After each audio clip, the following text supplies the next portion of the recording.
The alarm went off at 5:14 a.m., same as always. Ethan Cole didn't need it anymore.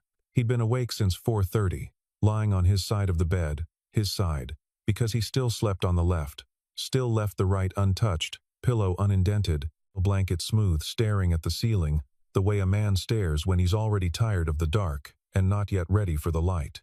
He got up. He made coffee. He stood at the kitchen window and watched the snow come down over Andersonville.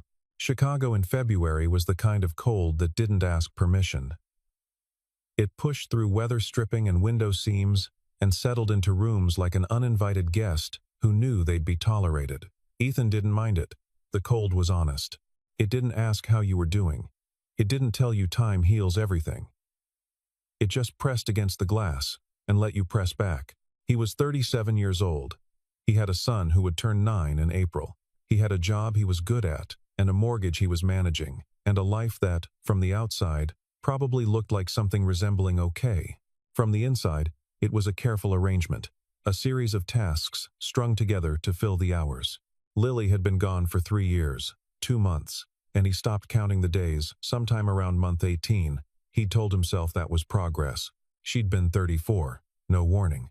Her heart, the cardiologist explained afterward, had an electrical anomaly that most people live with their whole lives without incident.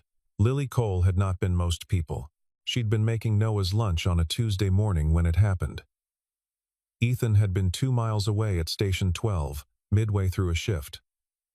By the time he got to the hospital, she was already gone. 3 years. He poured the coffee. He checked Noah's bag by the door, homework folder, library book, the Spider-Man thermos that Noah had refused to retire despite its cracked lid. He ran through the morning the way he always did. Methodically, quietly, one foot after the other. That was how you did it. You just kept going. His colleagues at Station 12 were good men and women who had stopped asking directly and started asking sideways. His captain, Dennis Hargrove, had taken to mentioning unmarried female relatives with the subtlety of a smoke alarm. His partner, a barrel-chested man named Walt Fredericks, had tried a more blunt approach approximately 14 months ago. "There's this woman in my building, Eth. I swear she'd be good for you." And Ethan had deflected so cleanly that Walt had dropped it and never brought it up again. Lily's parents, Gerald and Patricia Sinclair, called every Sunday. They lived 40 minutes north, in Evanston, and they took Noah every other weekend. They were careful people. They didn't push. But every few months, Patricia would say something quietly devastating, like, "Lily always said she'd haunt you if you didn't live your life, Ethan." I think she meant it. He appreciated them. He didn't know what to do with them. The thing no one told you about grief, or maybe they told you and you couldn't hear it until you were inside it, was that it didn't get smaller. It just got more familiar. You learned to move around it the way you learn to move around furniture in the dark. You stopped stubbing your toes quite as often. But the furniture was still there. Noah was the one who broke him.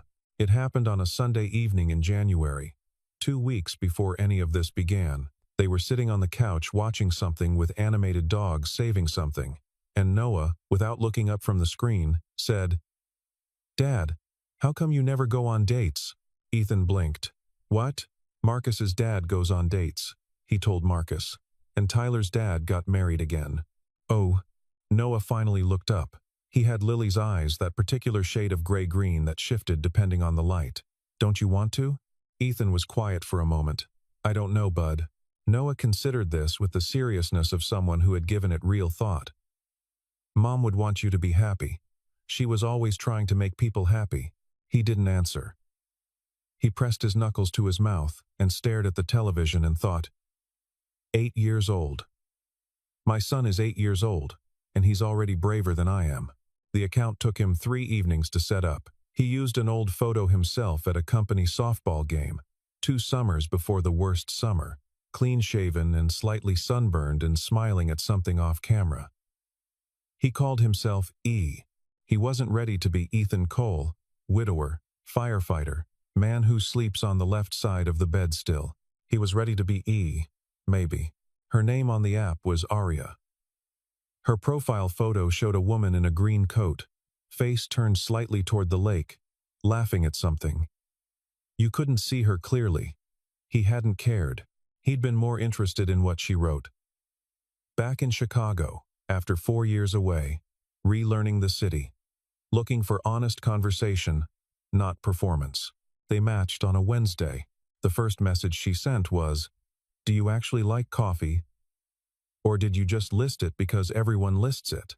He'd laughed, actually laughed, out loud, alone in his kitchen at 11 p.m., and typed back, "I drink it out of necessity. I've been lying to myself for years." 5 days of messages, easy ones. The kind that didn't require you to perform or prove anything.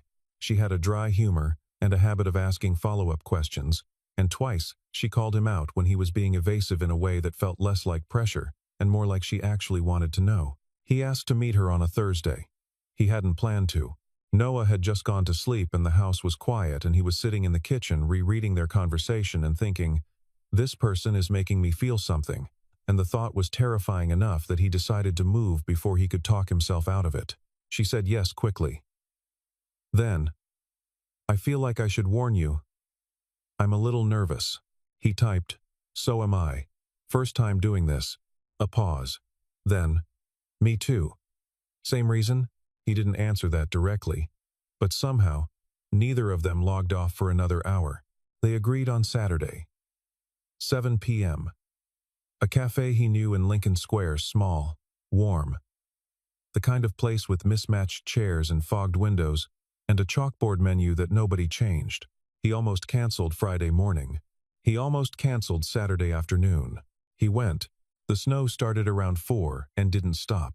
By the time Ethan parked and walked the half-block to the cafe, it was falling steadily, not the dramatic curtain of white kind, but the quiet, persistent kind that accumulates without announcing itself. The street lamps were already haloed. The sidewalk made soft sounds under his boots. He was 20 minutes early. He ordered a coffee he didn't need and chose a table in the corner, near the window but not directly against it, where he could see the door. Old habit. Firefighters and cops both did it. He'd noticed always knowing where the exits were, always facing the room. The cafe was warm in a way that felt deliberate. String lights behind the counter, the smell of something baking, a couple at the table nearest the door, sharing a pastry and speaking quietly, not looking at their phones. 2 women by the wall with their coats still on, deep in conversation. Normal. Everything was normal. Ethan wrapped both hands around his mug and tried to remember how to do this. He'd been on exactly 1 date since Lily. 6 months ago. A woman named Deirdre, who worked in hospital administration and had been widowed herself 18 months prior. They'd met through a grief support group he'd attended twice, and then quietly stopped attending. Coffee, 1 hour. Pleasant enough, mutual decision to leave it at that. He hadn't felt anything except mild relief when it was over. This was different. He didn't know why it was different. Maybe it was the 5 days of messages. Maybe it was the follow-up questions. Maybe it was that he'd actually laughed. He looked at her profile again on his phone. Green coat. Face turned away, laughing. Something nagged at him. Some low, peripheral sense of familiarity he couldn't locate. He put his phone down. The door opened at 7:03. Cold air came in first. Then a figure in a dark coat, snow on the shoulders and in the hair, reaching up to unwrap a scarf from around her face, stamping her boots on the mat just inside the door the way you do when you're trying not to track snow everywhere. Ethan watched. She got the scarf loose. She pulled it away, and the world went very, very still. He knew her face the way he knew the layout of his own house in the dark. Ava Sinclair, he still thought of her by that name, even though she'd been Ava Reynolds since her marriage. And then, after the divorce, just Ava, somewhere undefined, 35 years old, dark hair, longer than he remembered. The same careful way of holding herself, like she was perpetually braced for something. Lily's best friend since the 7th grade. The woman who had stood on Lily's side of the altar at their wedding, who had shown up at the hospital without being called and stayed until 4 in the morning, who had organized the meal train and managed the flowers, and quietly done 100 things that nobody asked, and that Ethan had only understood the weight of afterward. The woman who had been part of their life so completely that for a while, maybe a year, maybe longer, Ethan hadn't been able to look at a photo of Lily without seeing Ava somewhere in the frame, off to the side, laughing, and then she'd stopped coming around. Gradually at first, then completely. 18 months ago, maybe a little more. He'd understood. He'd felt something similar every time he saw her. He saw Lily seeing her. And the grief came in at an angle he wasn't built to withstand. He assumed she felt the same. He'd let it happen. He told himself it was the right thing. She was standing in the doorway of this cafe in Lincoln Square with snow in her hair, and she was looking at him. He watched her recognize him. It happened in pieces. The polite scan of the room. The brief pause on a man sitting alone at a corner table. The starting to form a smile of greeting. And then the freeze. The absolute, cellular-level stop of a person whose brain has just sent an emergency signal that says wait. He saw her mouth open slightly. He saw her close it. Neither of them moved. The couple near the door laughed at something. The string lights stayed on. Snow went on falling outside the fogged window. Everything else continued, indifferent. Ethan stood up. He wasn't sure why. It felt like the wrong thing to do, and also the only thing to do. Ava walked toward him, not because she'd decided to. It looked more like she was following some older instruction. Something written before the situation existed. She stopped at his table. He noticed her hands were shaking very slightly. He noticed his were too. "Hi," she said. It was the most inadequate word he'd ever heard. "Hi," he said. They sat down. The waiter came. They both ordered things they didn't pay attention to ordering. When he left, there was a silence that took up all the space in the room. Ethan spoke first. "You're Aria. And you're E." She looked at him. "The photo. You didn't have a beard in that photo. It was from a few years ago." He ran a hand over his jaw. "I grew it after. I know." Then, quietly, "I know. When you grew it." He didn't have to ask why she knew. They both knew when. "I used a photo from an angle," she said. "I thought I don't know what I thought. That I looked enough like myself, that someone would recognize me if they knew me. But that strangers wouldn't be able to find my profile." She paused. "That's not entirely rational." "No," he said. "But I understand it." She looked at the table. Her coffee sat there, untouched. "I've been back for 2 months. I didn't know." "I know you didn't." "I didn't." She stopped. Tried again. "I wanted to reach out. I picked up my phone probably 6 or 7 times. So did I." He hadn't admitted this to himself until exactly this moment. But it was true. He'd thought about calling her, not often, but genuinely the kind of thought you carry at the edge of your awareness. I should call Ava. Ava would understand this, and then the weight of everything that would come with that call, and the quiet decision not to make it. She wrapped her hands around her mug. "Can I ask you something?" "Yeah." "Do you want to leave?" He considered the question. Really considered it, not reflexively, not politely. The honest answer came up slowly, from somewhere he hadn't been checking lately. "No," he said. She exhaled. "Me neither." Is that he stopped? "I don't know what it is," she said. "I genuinely don't know." The waiter came back with a small plate of shortbread that neither of them had ordered. He set it down with a smile and left. It was such a normal, small gesture that Ethan almost laughed. He didn't, but almost. Ava noticed. The corner of her mouth shifted slightly. "He must have sensed we needed something to do with our hands. He's very perceptive. He's very kind." She picked up one of the shortbread pieces and held it, not eating it. "I hated New York," she said. "I want you to know that. Everyone acts like New York saves you. It doesn't. It just keeps you too busy to think. I thought being busy was the point. It is. And then it isn't." She set the shortbread down. "I came back because I ran out of ways to be somewhere else." They stayed. An hour passed, then most of another, and neither of them tried to leave. The cafe thinned out around them. The couple by the door paid their bill and went. The two women by the wall gathered their coats, and the waiter seemed to understand implicitly that this corner table needed to be left alone. Outside, the snow kept falling. The window beside them was completely fogged now. Ethan had stopped noticing it. Ava told him about New York, in the way that people talk about a place they've survived. She'd taken a position with an architecture firm within 6 weeks of leaving Chicago, sublet an apartment in Brooklyn, learned the subway, buried herself in work that demanded 60 hours a week, and rewarded her for giving 70. She'd designed 3 projects that got published in trade magazines. She'd been offered a partnership track. "You didn't take it?" Ethan said. "I took it long enough to know I didn't want it." She looked at him. "I was good at the work. I just wasn't. I wasn't building anything that mattered to me anymore. Everything I made felt like it was for someone else's city. Chicago is your city. Lily is my city," she said, and then stopped.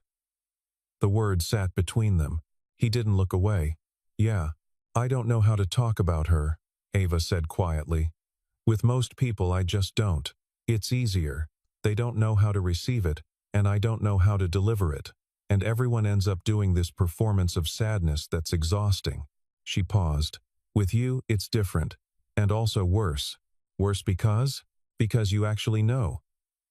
Everything I could say, you already lived." She rubbed the side of her thumb against the rim of her mug. "Do you remember the camping trip?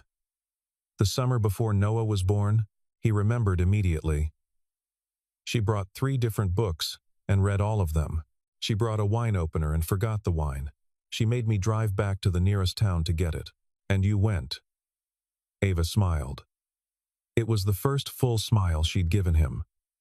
"You just got up and drove 40 minutes round trip and came back and didn't complain once." "I complained the whole way, but not to her." He looked at the table. "No, not to her. She knew, though. She always knew." Ava's voice was soft. "She told me afterward. She said, 'Ethan always does the thing, even when he doesn't want to. That's the thing I love most about him, and also the thing that makes me feel most guilty.'" He'd never heard that. He sat with it. "I have things like that," Ava said, "things she told me that you don't know. And you probably have things she said to you that I don't know, and neither of us will ever get to ask her." She paused.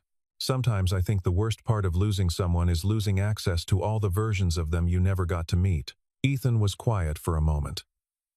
When Noah was about 6, he drew her a picture. In his room. He told me he was drawing it to show her in his dreams. He hadn't told anyone that. It had lived in him unspoken for 2 years. He still draws them. He puts them in a shoebox. Ava pressed her lips together. Her eyes were bright. "I'm sorry," he said. "Don't be." She shook her head once. "Please don't be." The cafe was nearly empty now. The string lights at the counter were the main source of light. Someone in the back was playing music too quietly to identify just the shape of a melody. Barely there, Ethan thought. "I have not talked about any of this with anyone. Not like this." His grief counselor had been competent and careful. Dr. Voss, a measured woman with an office full of neutral-colored furniture, had given him tools. Language, frameworks. He was grateful for them the way you're grateful for a map in a foreign country useful, but the map was never the place. His colleagues had been well-meaning and helpless. Walt had once tried to tell him that time is the thing. Man, time just does it, and Ethan had nodded and thought. You have never lost the person you organized your whole life around.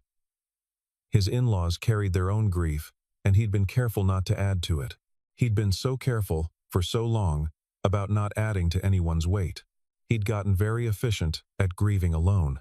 And here he was, in a cafe in a snowstorm, adding weight. And the strange thing, the thing he hadn't expected and didn't know how to categorize, was that it felt like putting something down instead. Like the weight was real and the weight was his, and the weight wasn't going anywhere. But for 2 hours, he hadn't been carrying it entirely by himself. And the difference between carrying something alone and carrying it alongside someone who knows its exact shape, that difference turned out to be enormous. He noticed that he was leaning forward. He noticed that she was too. The distance across the table was less than it had been an hour ago. He noticed that, and then he sat back slightly. She noticed him noticing. A small acknowledgement passed between them, wordless. This is complicated. Yes. We both know it. Yes. And we're still here. The waiter came quietly and refilled the water glasses without being asked. They both thanked him. It gave them somewhere to look that wasn't each other. I dated someone in New York, Ava said. For about a year. His name was Patrick. He was a good person. She said it carefully. Careful, like he was building something. Patient. He would have been good to me if I'd let him. You didn't let him. I couldn't. She looked at the water glass. Every time things got quiet, the good quiet. Not the anxious quiet, I felt like I was betraying something. Like the peace itself was the problem. A pause. I broke up with him on a Thursday and felt relieved, and then felt terrible about feeling relieved. Ethan understood this in his body, not just his mind. You weren't ready. I might not be ready now, she said. I don't know if I'm built for this anymore. You're here. We're both here. She looked at him. We were trying to be ready enough. And then, this happened. He exhaled, slow. I kept thinking, he said, that starting over meant replacing something. Like there's a fixed amount of space, or love, or whatever the word is, and anything new would take from something that already existed. He paused. But I don't think that's actually how it works. I don't think it is either, she said. I just haven't figured out what the alternative is. He didn't have an answer. Neither of them did. Outside, the snow was still falling. They paid the bill separately, without discussion. Because neither of them had the fluency yet to do it otherwise. Outside, the cold landed hard. The street was quiet, late enough now that the traffic had thinned. Only the soft sound of a snowplow somewhere several blocks away. Their breath came out in pale clouds. They walked to where the street widened, where a parking lot opened up behind the cafe. Both of their cars were there, it turned out, on opposite ends. They stood at the midpoint between them without agreeing to. The snow was falling more slowly now, thick flakes, unhurried. The orange amber of the street lamp caught them and held them for a moment before they hit the ground. Ava had her hands in her coat pockets. She was looking at the snow rather than at him. This feels like she stopped. Like what?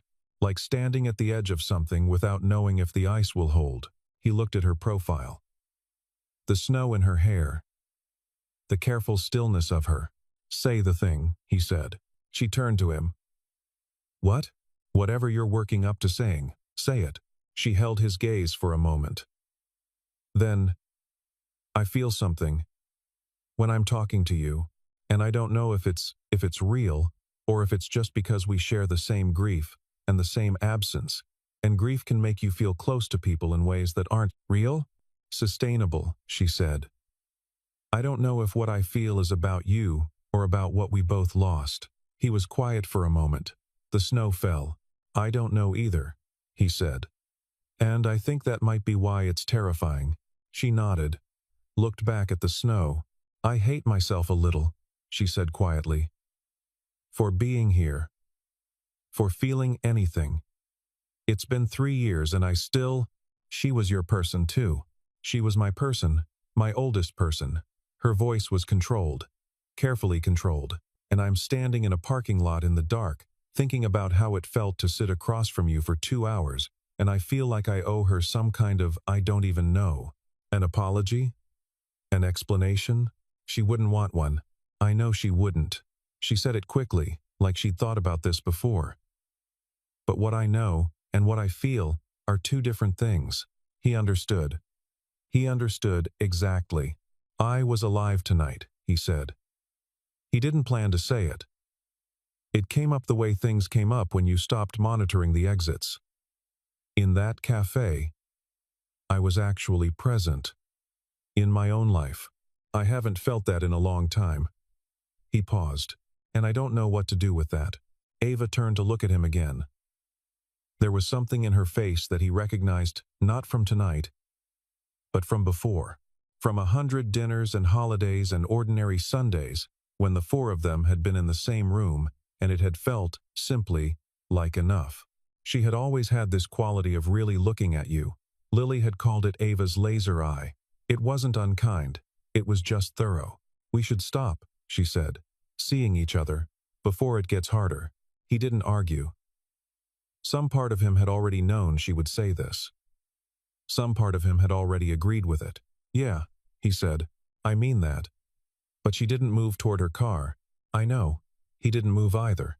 "This isn't." She exhaled. "I'm not trying to protect myself. I mean, I am. But I'm also trying to protect you. And Noah. And the Sinclairs.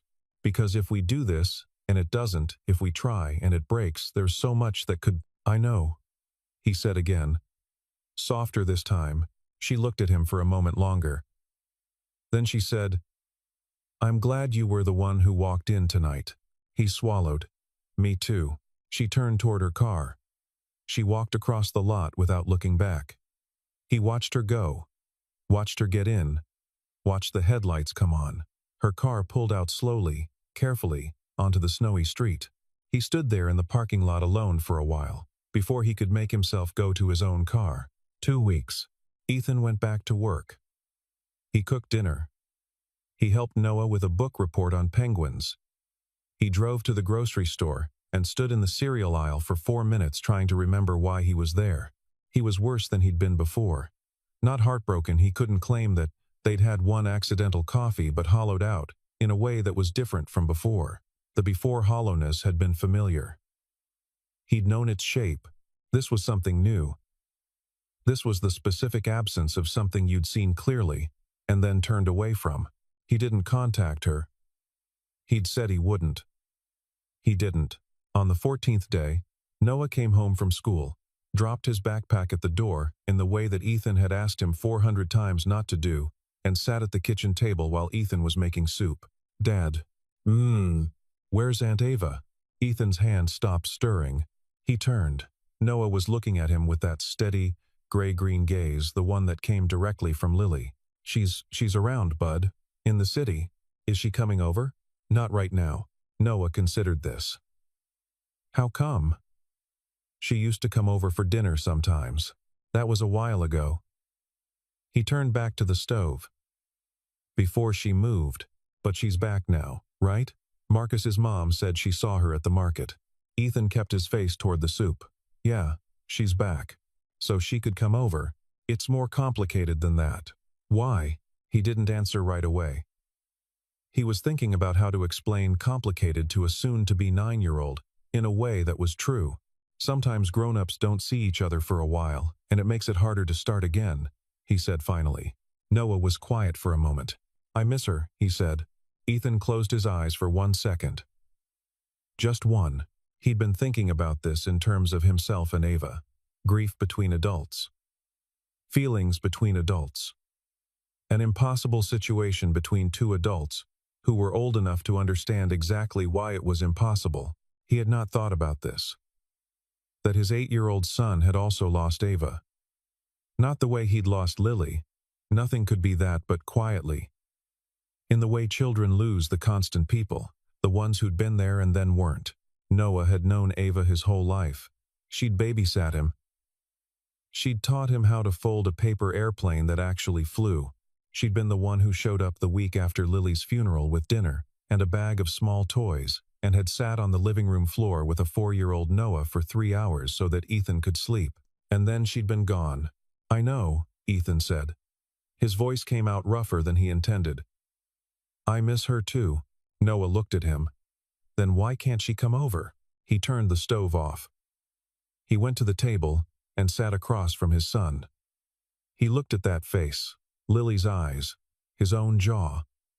A combination of things that would never stop meaning everything to him. "I'm working on it," he said. Noah seemed to accept this. He reached across the table and pulled the pen from beside Ethan's crossword puzzle and started drawing on the back of an envelope.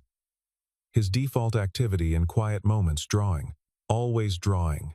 Ethan watched him and thought, "You are the bravest thing I have ever been part of." He picked up his phone. He opened the conversation with Ava and looked at the last message, hers, 3 weeks ago. "Take care of yourself, Ethan." He typed. "We made a mistake. Not the cafe. The parking lot." The decision after. He held the phone for a moment. He sent it. She answered in 20 minutes. "I've been wanting to say that for 2 weeks." He typed back. "Why didn't you?" "Same reason you didn't. I was trying to be careful. I'm tired of being careful." A pause. Then, "Me too." They met at Wells Park the next morning. Saturday. Noah was with the Sinclairs. The park was mostly empty, a few dogs, a man in a bright orange jacket walking at a determined pace, 2 small children insisting on a snow-covered slide. Ava was already there when he arrived, standing near the fountain that wasn't running, her hands in her pockets, watching the children argue about whose turn it was. He walked up beside her. They stood together for a moment, watching. "The one in the red hat is going to win," she said. "She has the posture of someone who wins. The other one has longer arms, could go either way. The one in the red hat won." They started walking. The snow was packed down on the path, safe underfoot. Their breath came out in small clouds. "I owe you an honest conversation," Ethan said. "You owe me nothing. I want to have it anyway." He kept his eyes on the path ahead. "I've been treating this whole thing like a problem to be managed. Like there's a correct solution if I think about it carefully enough." He paused. "And I think that's wrong. I think some things you just have to walk toward." She was quiet. "I'm not saying I have this figured out," he said. I don't know what this is. I don't know what it could be. I know that talking to you in that cafe was the first time in 3 years I felt like a person again, not just a role. And I know that the guilt is real, and the grief is real, and this is the most complicated situation I can imagine." He paused. "And I still want to try." She stopped walking. He stopped a step ahead and turned back. Her face was very still, not frozen still, the way water is still sometimes. "I loved her first," she said. "I know. Whatever this is, if it becomes anything, she comes with it. Her pictures stay on your walls. Her name gets said in your house. Noah knows who his mother was, and knows that she was my best friend. That was never in question. I need to say it," she said, "out loud, to you, so that we both know what we're agreeing to." He met her eyes. "She comes with it. She's already there. She'll always already be there." Ava's expression shifted. Something gave way in it carefully, in a small, controlled way, like a door being opened rather than broken. "I'm scared," she said. "Me too. This could go very badly. It could." He held her gaze. "Or it could go differently." She looked at him for a long moment. The park was quiet around them. 2 crows landed in the snow nearby, and pecked at something, and flew away. "Okay," she said. "Okay? Okay." A pause. "Don't make me say it again." He didn't. They walked for another hour without touching, which was right. This was not a moment for dramatic gestures. It was a moment for walking in the cold with someone, and feeling, for the first time in a long time, like the cold was a shared thing rather than a solitary one. The Sunday after, Ava came for dinner. Ethan had not told Noah in advance. He wasn't sure why, maybe, because he wasn't certain she'd come until her car pulled into the driveway, maybe because he didn't want to build it up into something large when he didn't know yet what it would be. He heard the doorbell. He heard Noah's feet on the stairs, the child's universal thunder. He heard the front door open. He heard, from the kitchen, nothing for about 4 seconds, and then, a sound he hadn't heard Noah make in a very long time, a kind of startled delight, half gasp, half small laugh, the sound of a child encountering something that exceeded whatever they'd expected. He came to the hallway. Noah had his arms around Ava's waist. She was crouched down to his level, coat still on, snow still on her shoulders, holding him in both arms with her eyes closed. Ethan stood in the hallway and felt his chest do something it hadn't done in 3 years, 2 months, and however many days. He went back to the kitchen. He stood at the counter and gripped the edge of it and breathed, carefully, in and out. He thought about Patricia's words, she would have wanted this. He thought about Noah in the parking lot outside the grief counselor's office, aged 5, pointing at a dog and saying that dog has a happy walk. Dad with the complete authority of someone who had identified the essential thing. He thought about the shoebox of drawings in Noah's closet, each one a letter to somewhere. His son had never stopped reaching toward her. He hadn't either, not really.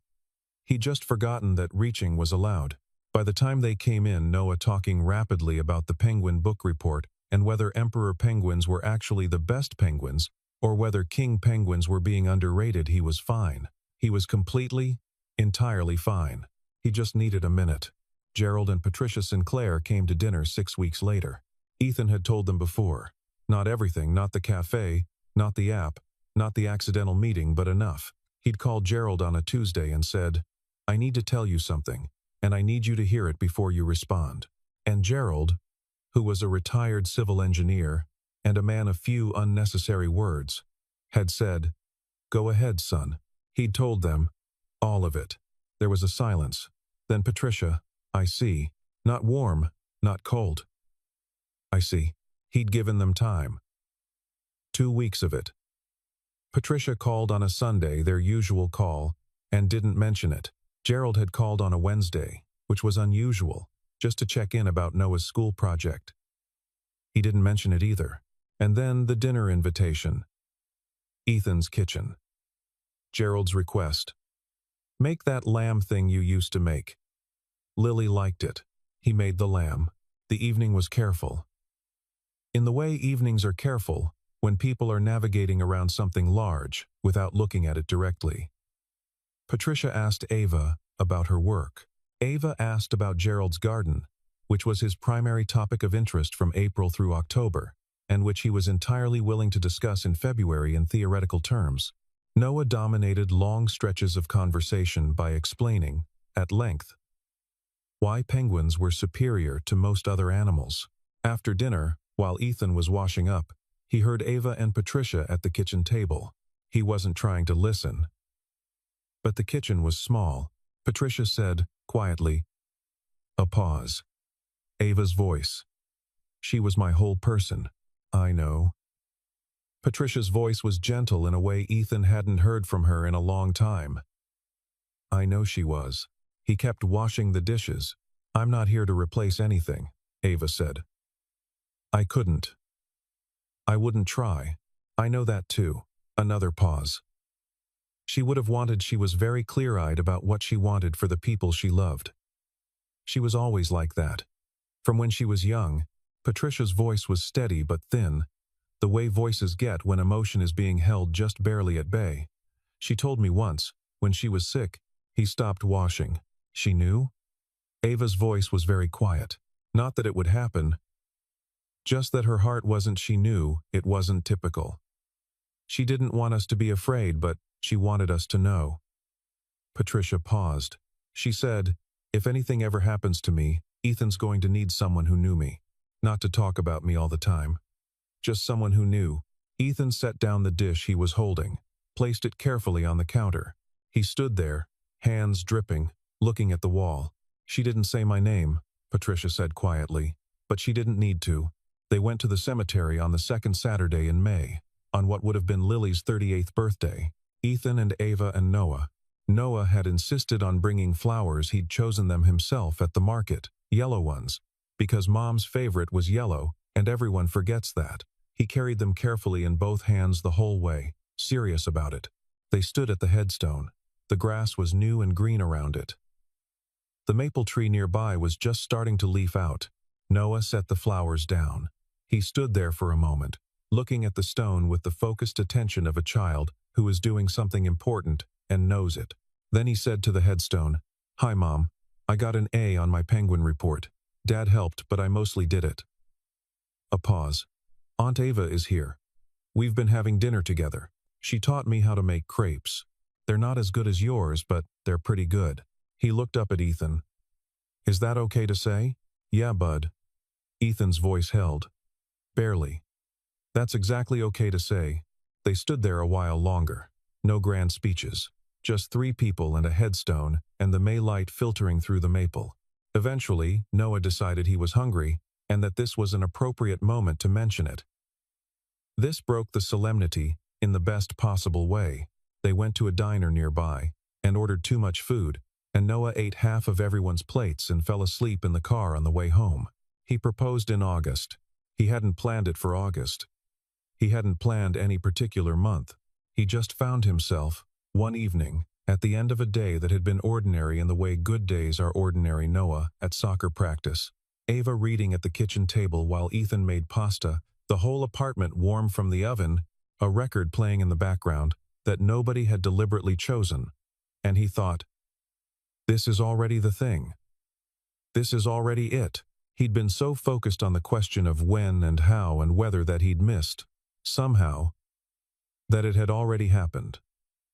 The answer had already happened. He was already living inside it. He got the ring 2 weeks later. He didn't buy a flashy one. He found a jeweler in Wicker Park who worked with vintage stones, a small woman named Claire, who asked him 3 careful questions about the person he was buying for, and then took him directly to a case in the back without consulting anything. He chose something simple, a small, clear diamond in a gold setting that was unpretentious and would last forever. The kind of thing that didn't need to announce itself. Claire wrapped it in dark tissue paper and handed it to him and said, "She sounds like someone who will know immediately that this is right." He didn't explain how she could possibly know that. He suspected she'd seen enough people buy rings to know. He took Ava to the lakefront on an evening when the sky was doing something exceptional, that particular Lake Michigan sunset that comes in late August, when the light is orange and horizontal, and the water goes dark and gold at the same time. They'd been walking for about 20 minutes, talking about nothing consequential, a contractor she was managing, the fact that Noah had declared his new favorite food to be specifically the kind of noodles that are flat when he stopped. She walked a step ahead, and then noticed he'd stopped and turned back. He'd thought about what to say for 3 weeks. In the end, what came out was, "I don't want to pretend that simple is the right word for this. It isn't. But you are the truest thing that has happened to me in a very long time, and I would like, if you're willing, to try to deserve that." She said yes. She said it immediately, without ceremony, and then laughed at herself for how immediately she said it. He laughed, too. They stood at the lake in the August light, and held on to each other, and the light just kept doing its extraordinary thing around them, the way nature does, entirely indifferent to, and somehow perfectly suited to the moment. They were married in December. Small wedding. The Sinclairs. Walt Fredericks and his wife, a warm woman named Diane who had brought Ethan lasagna twice in the first year, and never made him thank her for it. A few people from Ava's firm, Dennis Hargrove, who cried in the front row and denied it afterward, with the conviction of a man who believed he could rewrite recent history through sheer confidence. 2 of Ava's cousins who had driven in from Ohio and spent the reception being aggressively delighted by everything. Noah in a suit he wore with the confidence of someone who'd been waiting his whole life to wear a suit, which, as far as Ethan could tell, he had been. He was the one who brought the rings to the altar. He walked up with great ceremony, holding the small pillow with both hands, and placed it carefully in front of the officiant. Then he looked at Ava with an expression of deep, uncomplicated satisfaction and went back to his seat. There were 2 photographs on the table at the reception. One was from Ethan and Lily's wedding. Lily in her dress, laughing at something off camera. Ava just visible at the edge of the frame. She hadn't known that photograph had caught her. The other was taken 3 months ago, in Gerald's garden. Ethan, and Ava, and Noah. All 3 squinting against the sun, Noah in the middle with his arms thrown sideways around both of them like he was trying to make sure nobody left. Ava saw the photographs when she arrived at the reception. She stood in front of them for a moment. Just stood there. Then she went to find Ethan and stood next to him and didn't say anything. He didn't say anything either. He took her hand and held it. And that was the whole thing. At the end of the night, after Noah had been collected by Gerald and Patricia, and the last guests had trickled out, Ethan and Ava sat alone at one of the tables in the emptied venue. Someone had left a half-finished piece of cake.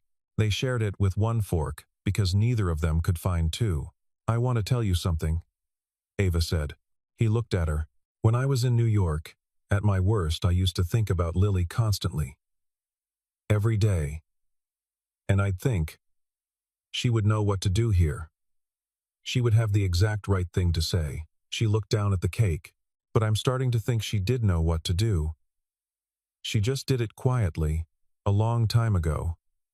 She introduced us. She let us be important to each other, and then she trusted us to figure out the rest. He was quiet for a moment. She would have been insufferable about being right, he said. Ava's laugh came out startled, real and unguarded, the best kind. Absolutely insufferable. She would have brought it up forever. I always knew, he said, doing a decent impression of Lily's declarative tone. I always knew you two would. You just both needed to catch up. Ava finished it. She smiled, and it was the kind of smile that has sadness folded into it without being defeated by it. She would have said exactly that. She absolutely would have. They sat in the empty room with the photographs, and the unfinished cake, and the memory of a person they had loved, who had, in whatever way she'd been able to, tried to make sure they'd be okay. Not every piece of grief had a resolution. Most of it didn't. Ethan knew this. Had learned it over 3 years in the bones of his quietest hours. You didn't arrive somewhere neat and finished. Grief didn't graduate you. You just moved slowly, imperfectly, sometimes well, and sometimes terribly, and the moving was the only part you controlled. But tonight, sitting across from this woman who had known Lily since the 7th grade, who had carried the same loss in a different shape, who had come back to the city and accidentally walked into a cafe on a snowy Saturday and changed the whole remaining trajectory of things, tonight felt like something solid under his feet. Not an ending. Not a beginning. Exactly. A continuation. Lily had loved them both. They would love each other. They would love Noah, this boy with his shoebox of drawings. His emperor penguins, his inherited gray-green eyes, and his complete certainty that the right people would find their way to each other if you gave them enough time, and that the three of them understood, in their different ways, was not a replacement. It was an expansion. Love doesn't replace love. It just finds more room.